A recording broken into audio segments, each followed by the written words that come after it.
נמצאים ביער בן שמן, באירוע השנתי של האינדיאנים. באנו פה לבדוק ולראות מה יש להם להציע, לראות את הכלים, ובעיקר לברר מה זה האינדיאנים, מאיפה נובע השם הזה. בואו נעשה סיבוב, בואו נראה. קדימה. כאמור, אנחנו נמצאים באירוע השנתי של מועדון האינדיאנים. זה דני השואל. שלום, שלום. זה דני השואל. דני, למה האינדיאנים? מה זה אומר? מי שלא מכיר, אז צ'ירוקי זה שבט אינדיאני. כולנו נוסעים על רכבי צ'ירוקי וגרנד צ'ירוקי.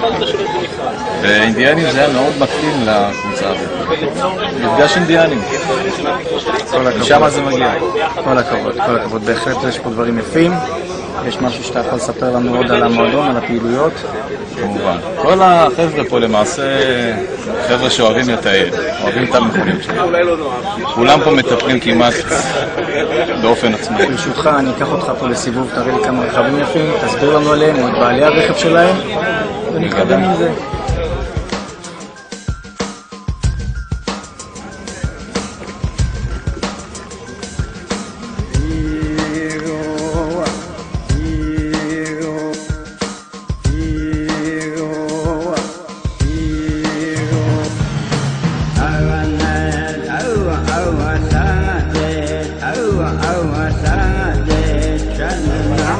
טוב, אני רוצה להציג את סאמר, המכונה גם ג'ובס, בפורום ג'יפולוג. מה העניינים סאמר? בסדר גמור. בוא תציג קצת את הרכב שלך. ZJ 98, 8 צילינדר, עבר הגבהה של 4.5 אינץ' של רוביקון אקספרס, נעילה אחורית של אוסי לוקר, סרן אלומיניום, וזהו, שדרגנו, נעלנו 31, 10.5. כמה זמן יש לך את האוטו? שנה. טיילת? כן, אבל עכשיו אחרי השיפורים צריך לנצל אותו וליהנות בטיולים, כן. יפה, תודה רבה סאמר. תודה, תודה. הגענו לדוכן של רוביקון אקספרס, בחסות המתעלם, היבואן הראשי של רוביקון בארץ. שלום איתי. אהלן דני. אז בוא קצת תספר לנו איתי מה אנחנו מציגים, אנחנו רואים פה, קצת פרטים. מה שאנחנו רואים פה זה את המוצרים של חברת רוביקון אקספרס, שאנחנו הנציגים הבלעדיים שלהם בארץ החל משנה שעברה.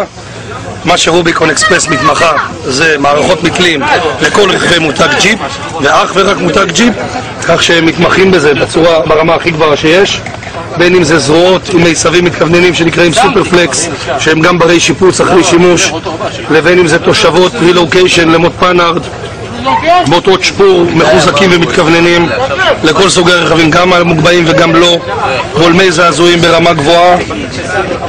יש לנו פה מוט פאנארד מתכוונן, ושאר מייצבים גם ארוכים יותר, גם מתכווננים. בסך הכל מערכות המתלים הכי טובות והכי איכותיות שקיימות למותג ג'יפ. תודה רבה איתי, גם על הנקניקיות. בבקשה. אחלה.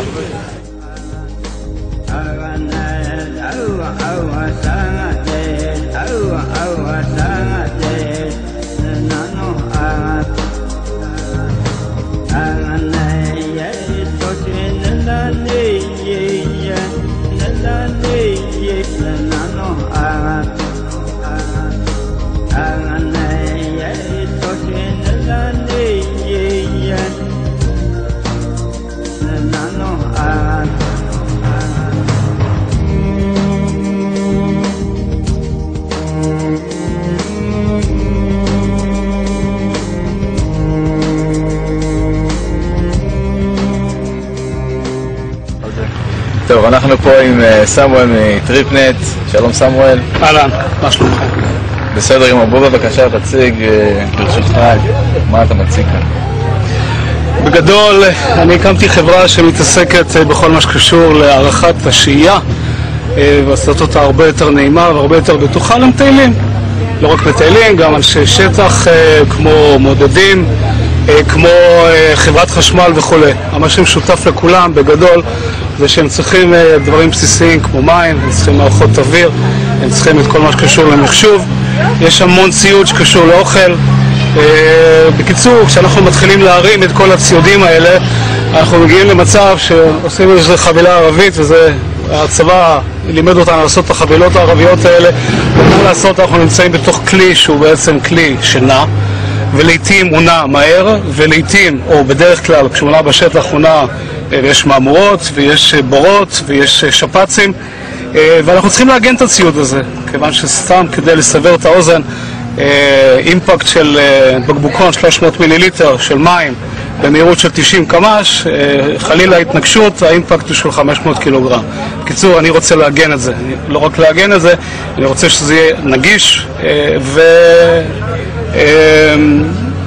ובטוח.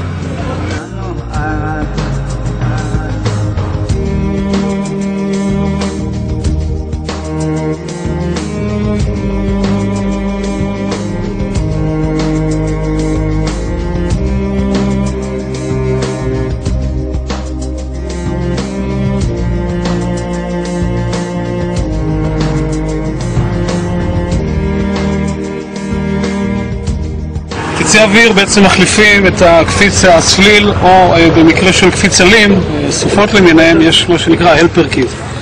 קפיץ אוויר נותן לנו א' רכות נסיעה, אפשר לגייס קצת יותר, נותן סוג של קומפנסציה. אחרי שבעצם הכנסתי את כל הציוד הרב הזה והכנסתי אנשים, בעצם רוב הרכבים הם בקריסה. ברגע שבתוך סליל יש 9 כריכות, אני מבטל 2 בגלל עומס, אז מן הסתם אנחנו מבינים מהר מאוד שהסליל עובד פחות טוב, או הקפיץ עובד פחות טוב, משמע הבולם עובד הרבה יותר קשה, ואז הנסיעה היא פחות נעימה. אנחנו מכניסים בעצם קפיץ אוויר, שזה הקטע הסגור שלו, וכשאנחנו בעצם הכנסנו את הציוד ואת האנשים, מתחילים לנוע, אנחנו עושים סוג של קומפנסציה, מנפחים בחזרה, ואז נעים בשטח. כשאני מגיע לתא שטח שמצריך את זה, יש לי אפשרות לשלוט על כל אחד מהגלגלים בנפרד, יכול לנפח, אינפלייט, דיפלייט. אני מגיע פה למהלכים בעזרת בולמים 14 אינץ', דרופ קיט אמיתי עם מה שנקרא force articulation. force articulation משמע הסרן שירד מכובד משקלו לתוך בור, מאולץ על ידי הקפיץ אוויר או הכרית אוויר הזו להישאר במקומו. זאת אומרת, הוא לא חוזר בחזרה. ואז האווירות היא הרבה יותר טובה, אין צורך להשתמש בנעילות, אלא אם כן אתה רוצה להקל על המערכת, או אם אתה נתקל באיזשהו מכשול רציני שמצריך כן נעילות.